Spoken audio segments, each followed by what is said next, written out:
I did think that we would have got rid of all of this Zoom meetings by now, but clearly the virus says not. So I'm sorry we're meeting again on Zoom. It might just be helpful for everybody if we just whiz round and say who we are and where we're from. The easiest way to do it is I just shout you out working along my screen, probably, if that's all right. So Maisie, do you want to start? Yes, West Northants Council, Democratic Services, Maisie McInnes. Thank you. James? Yes, good afternoon. James Edmonds, Democratic Services Assistant Manager, West Northants Council. Thank you. I've got Becky Merritt next. Yeah, hello, I'm standing in for Lindsay Barnett for the West Northants side of Maintain Nursery Schools. Okay, thank you, welcome. Catherine White's next on my screen.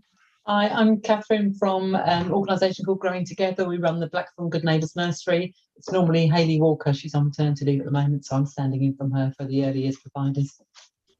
Thank you, welcome again. Fiona's next on my screen. Good afternoon, everybody. I'm Councillor Fiona Baker. I'm the lead member for West Northants for Children, Families and Education. And I do have to say thank you to Peter, because it is due to us that we're having the Zoom meeting, because it seems that the COVID virus is whizzing around Angel Square. Oh, oh dear. Emily, you're next on my screen. Hello, Emily Taylor, Strategic Finance Business Partner at West Northamptonshire Council. Thank you. Eliza, you're next. Hi, Eliza Hollis, Maintained Primary Sector Small Schools Head Teacher. You're welcome. Beth, or the right way around now, you're next. Hi, I'm Beth Baines, Senior Finance Business Partner, previously DSG Group Accountant. And Lee's next on my screen. Hi everyone, I'm Lee Hughes, CFO of Peterborough Diocese Education Trust, sit on here as an Academy representative. Thank you. Councillor Mark Hughes is next. Everyone, yeah, WNC just joined Fiona's team as the Assistant Cabinet Member for Education. Thank you, welcome. Ian is next on my screen. Afternoon, everyone. My name's Ian Massey. I'm head teacher at Spon School in Tolster, representing South West Area Northants. Okay, well, thank you. Chris is next.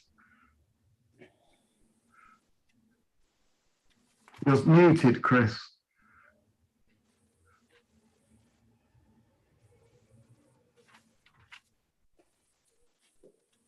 That should be all right, Peter. Yeah, can hear you now. now. You can hear me. Yes, apologies for that. Chris Kiernan, interim DCS and interim AD Education, West Northants Council. Right, it's Holborn House next. I think, is that Rachel? Yes, Rachel Martin from Holborn House, from the private volunteering sector. Early John's next on my screen. Hi Peter, yeah, John Lake, Chair of Governors, Althorpe Partnership, Primary Maintain Member. Thank you. Daniel's next. Good afternoon all, Dan York, a representative of Primary Schools and Maintained. And last but not least, Vanessa. Hi everybody, Vanessa Bradley, Chair of Governors at Kingsthorpe College, representing academies. And I'm Peter French, I'm the Church of England Dawson rep. So just to say, back to these again, if you can, if you want to speak, you can either wave at me or raise your virtual hand and I'll try and see you, and James will look out for you as well. So we'll try and pick up anybody that wants to speak. Right, let's crack on with apologies. James, do you want to run through the apologies for us? Certainly, Chair. So we've had apologies for non-attendance from James Shrine, from Paul Wheeler, from Karen Lewis, from Hayley Walker with Catherine White substituting, and from Lindsay Barnett with Becky Merritt substituting. Thank you. And there's some changes to forum, I think, as well. Yes, so through you, Chair, we were advised yesterday by Simon Bentley that he's resigned from the forum. That's due to taking up a new job outside West Northamptonshire. So we do still have some vacancies on forum then? Yeah, there's currently 4 vacancies for mainstream academy representatives, as well as a couple of others for specific categories. Okay. So if anybody knows of anybody that wants to join this exciting meeting, then they can let us know. Anyone want to declare any interests that you otherwise haven't declared? I don't know, it doesn't look like it. Minutes for the meeting held on 24th of May. Everybody happy for them to be approved as a true and accurate record? I can see nods, I can't see anybody moaning, so we'll say that. Then we move on to item 4, which is the DSG provisional outturn school balances. So I think Emily and Beth are going to present this, and this is a report for us to note as forum, but I'm sure we can ask questions if we want to. Yeah, that's right. So Beth and I are going to do a bit of a double act on this. So I'll pick up the first part of the report, which outlines the provisional outturn, and Beth will pick up on the carry forwards and maintain school balances. So hopefully everybody's had a chance to read the report. It obviously outlines the provisional outturn expenditure for the 21-22 financial year. So the expenditure was 135 million against a net budget, which includes carry forwards and is after recoupment of 135.6 million. So it results in a small underspend of 0.1 million and quite a considerable favourable movement of 3 million from the position which was reported to January forum. The position that was reported to January forum was based on the period 8 or November forecast position. So whilst the overall position is effectively balanced within the 4 blocks, the high needs block remained overspent by 1.2 million at the end of the financial year. So whilst that was an improvement from the position reported to January forum, it obviously still represents a pressure that's carried forwards into the next financial year. The overspend on the high needs block relates to the demand for special school places and the resultant requirement that we've had to sort of rely on independent school places due to the places in West Northants being full. Obviously, the 22-23 capital programme includes provision for resource places in mainstream schools and special schools, which is currently underway, and there's obviously been a recent consultation for a new special school for 250 places, and that will sort of come forwards later on as a business case to try and address those issues going forwards. The overspend on the high needs block is mitigated by underspends in the schools and early years blocks, which each total 0.7 million. The underspend on the schools block is mainly due to underspends on dedelegations and therefore redundancy costs, school improvement activity and pupil growth. These will be applied to their specific usage in the 22-23 budget, and it will also inform the 23-24 budget consultation for those dedelegations as well. The underspend on the early years block is largely in the central expenditure. So obviously new organisation on the 1st of April 2021, and we inherited a number of vacancies due to the disaggregation of the previous team. The remainder of the underspend on the early years block was due to an improved position on the funding on the 2 and 3 and 4 year old funding, which is based on the latest data driven from the spring census. So all in all, that gives sort of an overview of the provisional outturn position for the previous financial year. I don't know whether people wanted to do questions now or whether they wanted to wait until Beth's covered the remaining part of the paper. Let's see if there are any questions on what you've just presented to us, Emily, then we'll go on to Beth. Okay. Has anybody got any questions on that at all? Can't see anybody holding up. Yeah, so we'll move on to Beth then. Thank you. We have to report the maintained schools balances each year to Schools Forum to the maintained members. So I've put at the top there the number of schools, the number of maintained schools. We have 5 maintained nurseries, 65 primaries, 3 special maintained schools. And that's no change compared to the prior year because we had no conversions during lockdown. We have also 85 primary, 16 secondary, 5 special, and all through, I haven't put the number of all throughs, apologies, 3 alternative provision and 1 UTC academies. And we had 2 new academy primary schools in 21-22. So the appendix to the report shows the maintained schools balances, and the table at the bottom of that appendix gives you the overall total, the total pot, capital, revenue, uncommitted and committed. And you can see that that's increased between 2021 closing balances and 21-22 closing balances by 119,000. So it's gone from just under 10 million to almost bang on 10 million.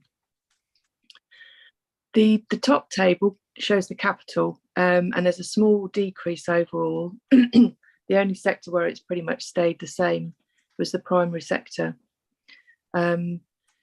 I've got a community focus table there, which really I could have deleted because it's all zeros. That relates mainly to the community side of maintained nursery schools balances, of which there were none. Then we have the committed revenue balances, which again, there's a small reduction, so a greater use of balances in the year 21-22. So an increased use of those balances by almost £1 million. The uncommitted revenue balances, the sort of surplus that schools have available, and that balance is what we look to when we're looking at schools in deficit. So any schools that have negative uncommitted revenues we consider to be in deficit. And you can see that the nursery sector has had a decrease. So that overall, there is a deficit balance on the nursery school sector for uncommitted revenues at the end of 21-22. And that's a worsening position between the 2 years. The other sectors, primary and special, have all increased their balances for uncommitted revenue balances there. Though we do have 1 primary school in deficit at the end of 21-22. We've put the pupil premium grant balances there. We have to keep an eye on those because although schools are allowed to carry that forward, really it should be used as far as possible for the children that have generated that funding. So that's for information there, and you can see it's being used. I think during lockdown it's been very difficult for schools to use that, but you can see in 21-22 those have started to be used again. PE and sport grant balances there, shown for primary school. Again, there's a greater usage of that between 2020-21 and 21-22.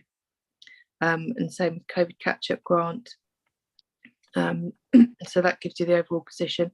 The policy is that any schools that have uncommitted balances greater than 10% aren't allowed to carry that forward, and we would have to bring that to Schools Forum and either ask permission for Schools Forum to continue that and allow a school to keep it, or for us to claw it back. We don't have any that had that level of uncommitted revenue balances, so we don't have to ask for that permission. As part of the schools consultation, we'll be reviewing that percentage again. We don't have any plans to change that 10% value. As far as we're aware, academies don't have that same requirement to give back balances that are unspent at the end of their financial year. So I think that's everything from the paper. Does anybody have any questions? Any questions from anybody? Just one from me, and this may be being thick. I thought I heard you say that there had been no maintained primaries moved to be academies, but there were 2 additional primary academies. Is that because they're new, or did I mishear you? That's right. It's because they're new. 2 new schools. Okay, fine. Thank you. Sorry, Chair. I've got a question, if that's possible. Yes, of course. Okay, amazing. Thank you. So just wanted to address the point 4.13 regarding school deficits. And are obviously outlines actions that are taken by the authority if schools are within that deficit category. Are there any preventative measures in place or strategies that apply to support schools so that they don't get in that position? Because all it seems very kind of, accountability when you're in that place, but surely we want to be proactive and help support schools not to be in that position. And it may be due to factors that they've not been able to control, i.e., for example, pupil numbers. Yeah, we do try to prevent the situation arising in the first place. And there are a number of ways that we would pick up on that. We have the school's financial value standards return sort of mid-year. And then we also have a number of returns, annual returns. So that would include a 3-year plan. And across that 3-year plan, that would show us whether a school is forecasting to be in deficit in future years. We also would have a stronger view of the plan that they submit to us for the future year. So for 22-23 at the moment, we're going through all of the plans that have been submitted. And if there are any there in deficit, then we don't just accept that there's a deficit budget. We have to then go through a process of working with the school to look at where they can make reductions. It's harder with the maintained nursery schools because their funding is so tight and their formula funding is much it's more difficult for a maintained nursery school to balance at the moment with the way they're funded. But in terms of primary schools, we would start to work with them to look at their structure. And for the school that we know that's in deficit at the moment, we have the schools management resource advisor come in and help them. So they're a free ESFA resource which come in and can offer their experience of helping schools look at their structure and ways to be more to provide value for money without affecting their education plans and improvement plans. I guess just to kind of extend on that, Beth, what about when there are situations such as the PFI recently that's obviously, we discussed that in the previous forum meeting where there were the unexpected costs, with budgets as tight as they particularly are, they may potentially force schools down this route through no fault of their own. Yeah, we would always look for a school's plan to balance over a 3-year period. So it wouldn't be that if a new expenses appeared in year or something needs repaired, those kind of changes to a budget under an overs happen all the time through the year, and we'd be expecting a school and the governing body to be reviewing the financial position at least every term, but probably more often than that, and reacting to that and adapting the 3-year plan so that over the 3-year period there's a plan to bring it into balance. Yeah, Beth and Chair, do you mind if I come in there briefly, Peter? No, not at all, please do. Yeah, it is a very good point about PFI. And we've had discussions about that between last schools forum and this meeting. It is an exceptional issue, PFI. It was exceptional nationally. We went through this last time. And we do need to consider the effects on schools' budgets that are otherwise well run, that have an issue purely because of PFI. I have to say we haven't got all the answers to this yet, but we have taken the questions that were asked at the schools forum following the presentation very seriously. That's why we've reproduced the presentation. We're going to be looking at this in advance of the next financial year. We do need to look at this with colleagues in place about the long-term effects of PFI and making sure we're fair on those schools. So I think my answer complements Beth's. We would be looking at schools' general situations where they were at risk of going into deficit, but it would be another dimension to our calculations if a significant part of that potential deficit was due to PFI, because it is out with an individual school's ability. And the figures nationally and locally are so large, they're not containable by a single LA, which is why we get DFE support, and they're not always containable within the school's budget on the original basis specified. So we will take that into account, I can assure you. And just to follow that up, we have, following our last meeting when some questions weren't really able to be answered about the PFI, we have got that presentation coming back to us in October. Yeah, we have. Thank you. Thank you. Any other questions to Beth? I think Eliza Hollis had her hand up, Chair. I don't know if she still has a question. Eliza, sorry, did you have your hand up? Yeah, it was just probably just to back up what Daniel was saying, because obviously I'm in a position at the moment, having just started to collaborate with a school that would like to join us, and we are looking at potential deficit. And I'm looking at structures and doing whatever I can. It's knowing what's available to us as maintained schools when we inherit schools that whose 3-year projection, it doesn't look good. We're doing everything we can in terms of structures and teachers, but actually it's down to numbers on roll. And really, you know, are there any other pots of funding in terms of capital money for buildings? Because again, we're in that vicious circle of schools are looking tired and nothing's been ploughed into them because money's been tight, numbers have been dropping. How do we then get back onto a positive road for these schools? But I don't really think this is necessary for Schools Forum, really. It was just, I was backing up what Daniel was saying, and actually what do we do to help these schools before they get into a deficit, particularly if you're inheriting schools and you know that that's where you're going, and it's like, what can we do now to stop that happening? Peter, do you want me to just address that briefly? Because I think we ought to be answering these questions as they come up, because they're genuine and they're difficult. Otherwise, we wouldn't be discussing them. So we are in a difficult position with condition. We've got a very relatively small amount of money, which is 2 million from the DfE for condition.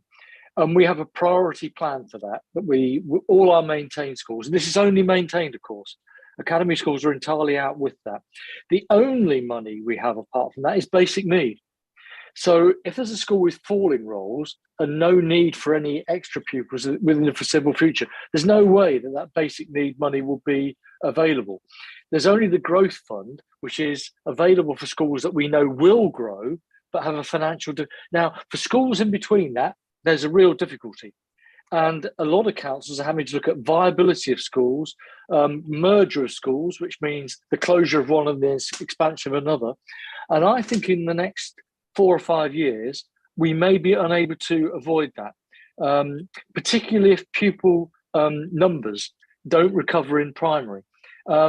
In today's Head West, which has not yet gone out, I have actually put the new census return in, which is very interesting for Northampton. We are one of the biggest growth areas for population, but of course we have the same trend as everybody else in primary, which has been downwards over the last few years.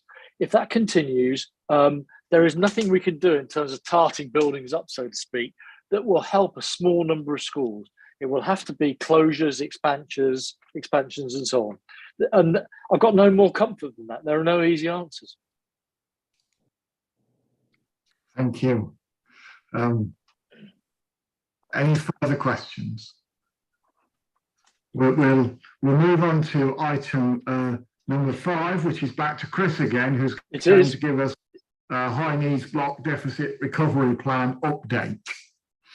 Yep, and unless it's beginning to bore people, this is for every meeting because of the nature of the deficit and the structural nature and the increasing a risk to the high needs block. But if at any stage people feel that they don't want a monthly, every meeting update, of course my successor will probably be very happy to comply with that. But for the moment, there are some features that make this report very worthwhile. Number one, we did receive an extra 4 percentage point increase last year. And that for this financial year, that has meant the projected deficit has reduced from about 2.5 million potentially upwards to just over £1 million this year. £1 million is not insignificant, but it's within sort of accounting errors actually. That could be 1.5 million or it could be £500,000. So it's much, much better news. The even better news, of course, is because we've got contingencies and small underspends, because in effect our DSG is well managed here. We're not declaring an overspend to the ESFA. So that means from their point of view, and obviously we've got ESFA representation here, they're well aware that we do have a high needs block overspend, but overall there is no overspend and we're well managed. So there's no recovery plan necessary. So that's the first bit of good news. The second bit of news, not so good, is we have two major pressures that are going to be in place for the foreseeable future. The first pressure is net new EHCPs. And I reckon they're running at 300 a year. And that's net of pupils going out of the system at the end, pupils emigrating out of West Northamptonshire, plus pupils coming in, not new EHCPs, but people coming. That's our estimate. And that is expenditure that we're going to have to contain. And there's a full year effect every year of that. And then there's what should be a one-off cost, which is the cost of implementing a banding system. Colleagues here will all know that our system of funding SEN and in particular EHCPs is not fair. We inherited this system and it needs immediate reform. We hope to do it at the beginning of the current financial year, and we couldn't recruit to a job where to do the necessary work. We do have an aspiration, we'll have it in place next year. We do know that it's going to cost money overall. There may be a small number of settings in schools that you lose a small amount, but most we believe will gain. It is absolutely imperative in this exercise that we balance the additional cost by reducing costs overall, because we will not be spending so much on independent schools, and we will have more efficient resource provision and the new special school. So it is imperative that we have the new special school funded, and that the mainstream schools continue to work with us on the resource provisions and the special school expansions. That will provide us with 500 places. It's not in the report, but I should also say one other thing. This is not an end game, these 500 places. This is the starting point of what we need in West Northamptonshire for a sustainable SEN system. We, I believe, will need to make a bid for another special school in the Free Schools programme, probably in year 3 of that programme, because I think after about 3 years, we'll begin to show another deficit, even if we expand our resource provision. So I think that's a de minimis. It is also imperative that we start to move to reduce the number of the most able pupils in our special schools.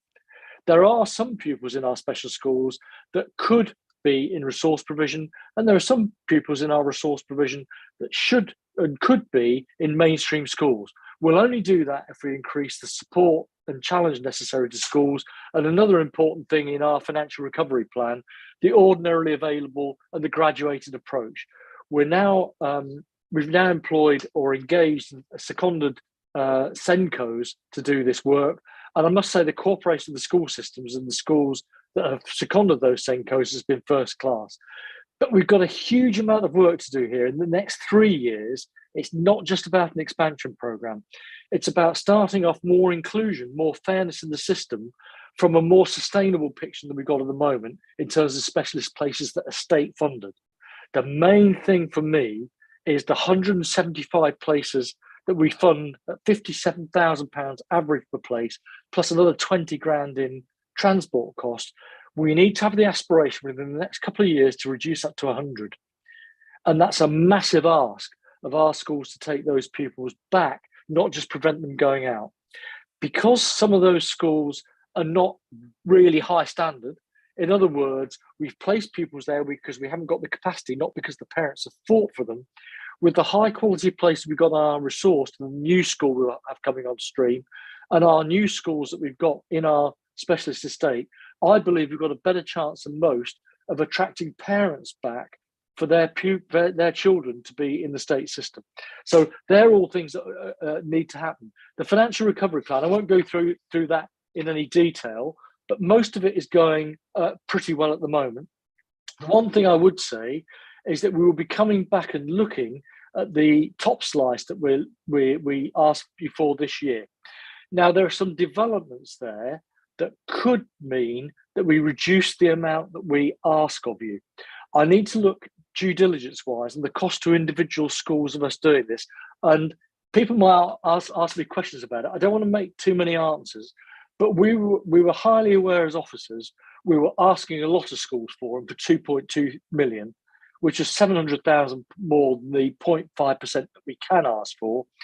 And we will strive to reduce that amount of money. There's a possible way that we might do that we will be bringing back to Schools Forum for initial discussion in September. I don't have enough data on the effects of that at the moment, but I'll be working on that on the next 2 months here. So I think that's as much as I want to say. I haven't brought the detailed spreadsheet back on the recovery plan and when we aspire to bring this back in balance, because Beth and Emily hadn't got time to go through my initial workings with finance officers' due diligence, and we hope to have that information next time, Peter. Thank you. Any questions to Chris on his update? Can't see any. So thank you very much, Chris. For your Pleasure. Update, and I think it is useful. Oh, Eliza. Sorry, just a quick question, Chris. Do we have a list of the schools who are going to be highlighted to have a special provision unit attached to them? Yes, I know I've had some parents. So could that be sent out to heads if possible? The answer is we can. I'm minded to do it in the next Head West. I've just done the editorial for today, but I'll write to Alexandra, my PN, remind her to give her the list of schools. It's not a state secret. They're in public documents because we're going to Cabinet. The schools have all agreed to take it. We haven't agreed all of the funding for all of the schools, but unless Chris Wickens and Shazia are telling me otherwise, there's, I'm in favour of sharing anything that hasn't got to remain confidential. So yes, we'll do that. I want to invite other schools in subsequent waves of this for more expansion, because the more schools in the geographical spread we have in West Northants that have some capacity to take on resource provision, the better for parents, because it increases the chance of being in their local community and being amongst their peers going to and from school and not having to be transported. Can I just jump in there? Can I just jump in there, Chris? We have to take the high needs places that we agree to Schools Forum each year. I tend to do it as an appendix because we don't really talk through it.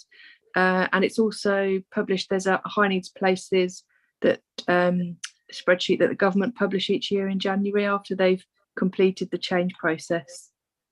So it's December Forum, I think we took it to, and then the government publish it on their website in January. But I don't think that takes into account the places that we are yet to put in place, for instance, in 2023. That's right. So we'll be publishing that in December as part of the regular process, because we have to submit it to government in November. Yeah, but I see no reason why we shouldn't tell our heads in advance of that. Because I don't think this information is confidential to the schools concerned. Most of it has been through their governing bodies, their public documents. I'll check with Chris Wickens, but my intention will be to tell schools, because it's delightful to tell everybody about the cooperation we've had in these additional places, and it's not just resourced, of course. It's expansion of special school places as well.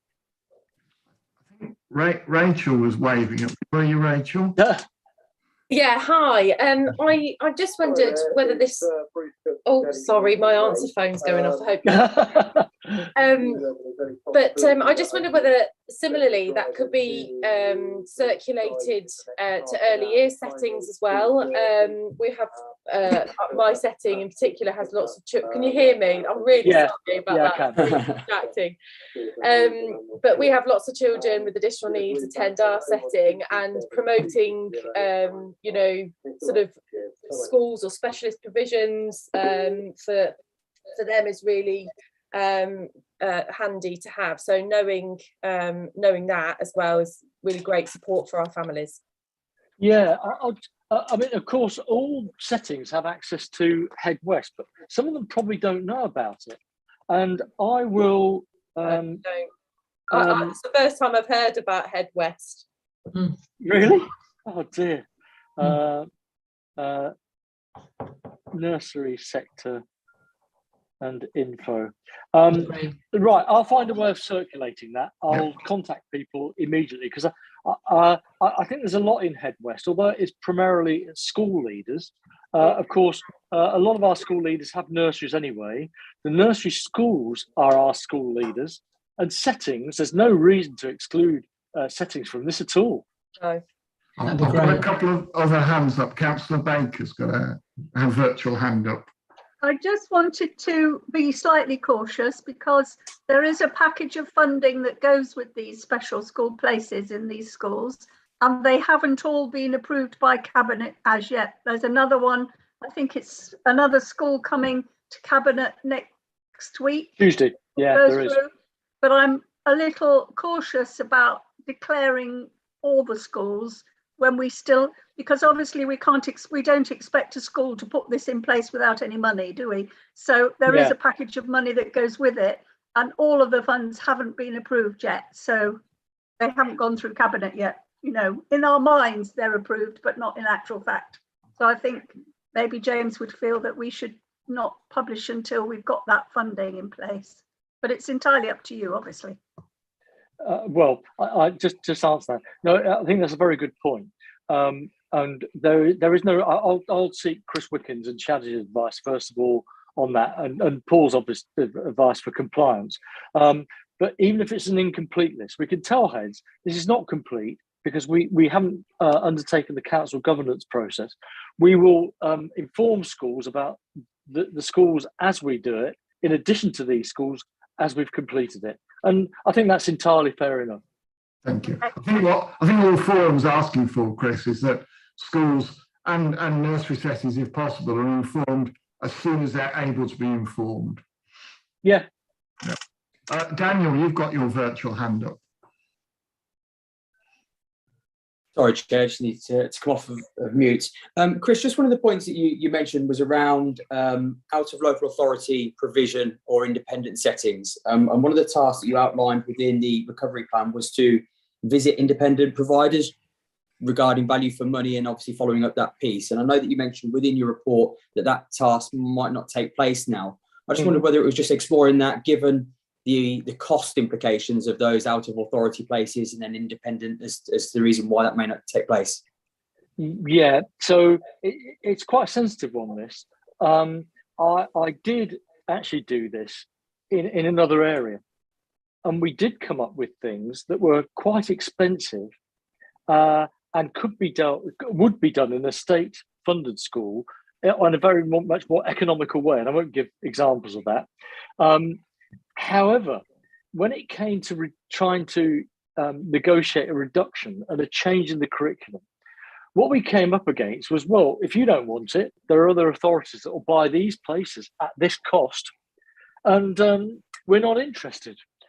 And so we've done a piece of work that on the face of it did identify things where we could have saved money, but the private sector had no incentive to comply, and indeed said, well, you're lucky to have these places at this cost.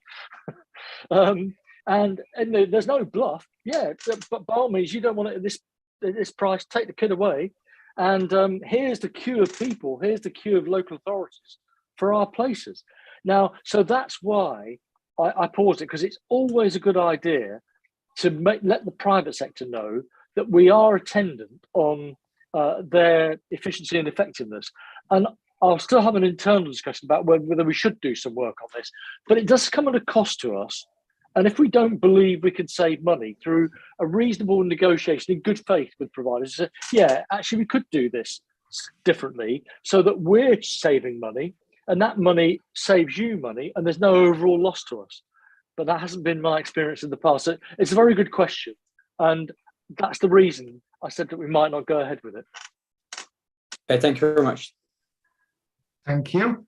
I can't see any other hands up, so thank you, Chris. But I think, judging by the number of questions, I do think that it's important that you do bring an update to every, or whoever brings an update to every meeting on this. Yeah, okay. Let's move on to item number 6, DSG monitoring 22-23. I think we're going to get, Emily's going to give us a verbal update on this item. Yes, that's right. So there's no specific report this time, and we thought it sort of be good to provide a verbal update, which provides an early view for the 22-23 financial year on the key risks and opportunities that have been identified in the council's period 2 monitoring processes. So obviously the 22-23 financial year is sort of our local government reform journey continuing. So we're continuing to develop a deeper understanding of the inherited budgets and the activity that's purely related to West Northamptonshire Council. Obviously, that's sort of played out in the forecast outturn for the prior year. So we'll have sort of some trends to go on and data to go on to inform our forecasting for this financial year and the medium-term financial plan as well. We've obviously also got a lot of work to do as well in terms of the forecasting on incorporating the benefits of the investment in the local provision for the SEND pupils, but also on the flip side, obviously the quite bleak picture that we're seeing as well, that's sort of around inflationary increases and the uncertainty around how long the inflation is likely to remain high. So as Chris referenced in his paper on the previous agenda item, the biggest risk in this financial year and into the medium term is the demand in the high needs block. So we've got sort of indicative funding increases provided by the ESFA, which is approximately 3% per year. But at the moment, with the net increase in the EHCP plans, we're expecting our demand to far outstrip that increase in funding, which is obviously why we're looking at the high needs recovery action plan to look to bring the activity in line with the funding increases that we'll be seeing. Obviously, again, we'll have the sort of one-off implementation costs as well of the banding system and the sort of ongoing impact of inflation as well to factor into our forecast projections. So we're planning on bringing a more detailed update to the October forum, which will be in line with what you've been used to seeing in the sort of standing agenda item for finance. And of course, during the rest of the financial year as well, we'll continue to report on the risks and opportunities as they arise. So that's sort of just a sort of quick verbal update on where we're at for period 2 for this current financial year. I'm happy to take any questions. Thank you, Emily. Anybody got any questions on that? Can't see anybody's hand up, so we'll move on to item 7, which is Emily again, so she doesn't. Yes. Yeah. So this is about the funding consultation for 23-24, and again, this is just for us to note the process and the timeline. No decisions to be made on this one. That's right. So this is more just for information. So it's more just to get feedback at an early stage on our proposed process and timeline for the 23-24 schools funding consultation. So obviously we're expecting this month the provisional settlement for the DSG, which will inform our proposals for the consultation. And we're proposing, as with last year, that the consultation is brought to the October Schools Forum to sort of agree in principle prior to launching the formal consultation to all schools, and for that consultation to take place for a period of 6 weeks following October Schools Forum. So it would be sort of through the second half of October into November. And then we would bring the proposals for voting on to the December Schools Forum once we've got the outcome of the consultations to help members inform that vote. So the consultation is likely to include the sort of standing items that we would have included in last year's consultation. So things like the central expenditure, the de-delegations, as Beth mentioned earlier, the schools balances mechanism, and also PFI as well, so that we've sort of it's not coming at the last minute as it has done this year. as well as sort of some of the other standing items that we'll have in there. So that's sort of what we're proposing on doing for the process this year. So I was just wondering if there was any sort of feedback on the consultation process or timescales to help inform us, because obviously in October forum we'll be bringing a draft for what we would want to put out. Anybody got any comments on that? I have one. We always struggle to get a number of people responding, as I recall. We've got John's got one as well, so I'll do John first, and then I'll come back to me again. John.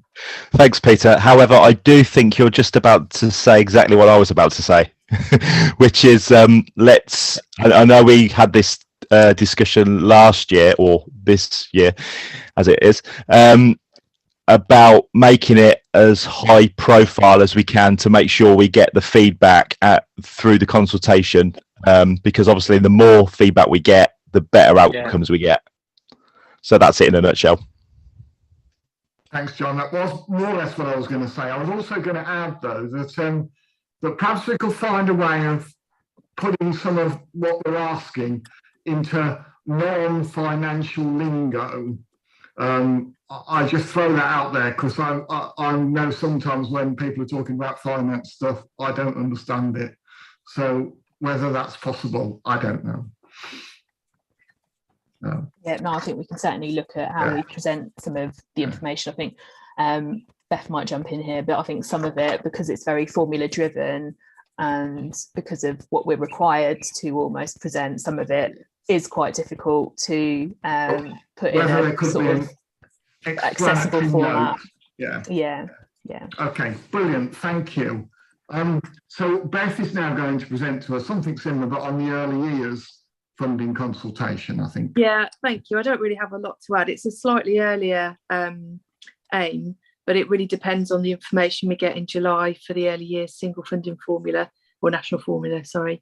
And if we have the level of information we need, then the early years team would like to get the consultation questions round to schools forum members on email a bit earlier rather than in the October meeting, which would hopefully stagger the work a bit if we can run it past schools forum members on email, if that's okay with everybody.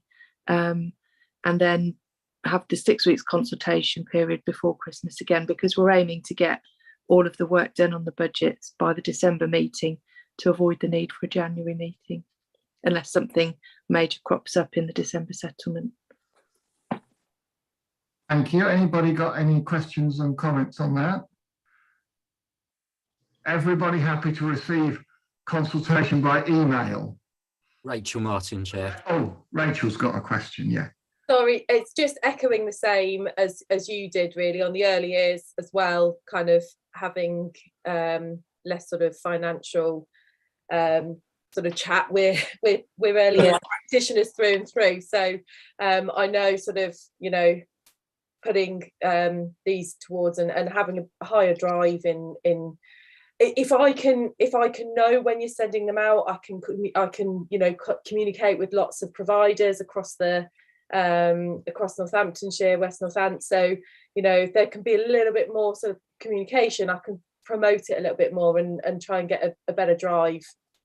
Brilliant, thanks. Yeah, we'll definitely try and do that, and also try and run the terminology past you in advance. But it is really difficult because it's obviously there's a lot of percentages and trying to work out proportions that are just inherent within the formula, I think. Also, you work with it all the time, so for you it's like second nature. So you get you know you understand it all really well. But yeah, can I say we're not yeah, I would agree with that. We're not criticising you in one sense. No. I work for the Church of England, and nowhere could be more jargon filled than that. But it is just trying to make it accessible. I think that's what we're asking, really.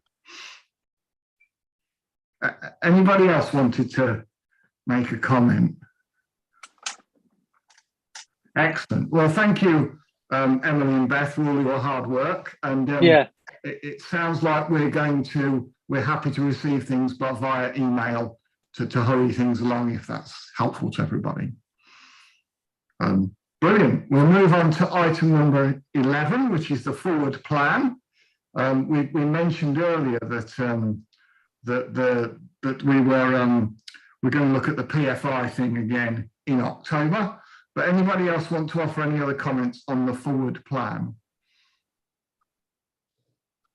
I see no hands. Excellent. So we now move on to any other urgent business. I haven't had any other urgent business. So the date of the next meeting is the 18th of October. It just falls to me to wish you all a lovely summer. Everybody manages to get a break. I'm looking forward to going to watch England play India in the One Day International. So do all have a lovely summer break, and we'll see you all in October. Oh, wow.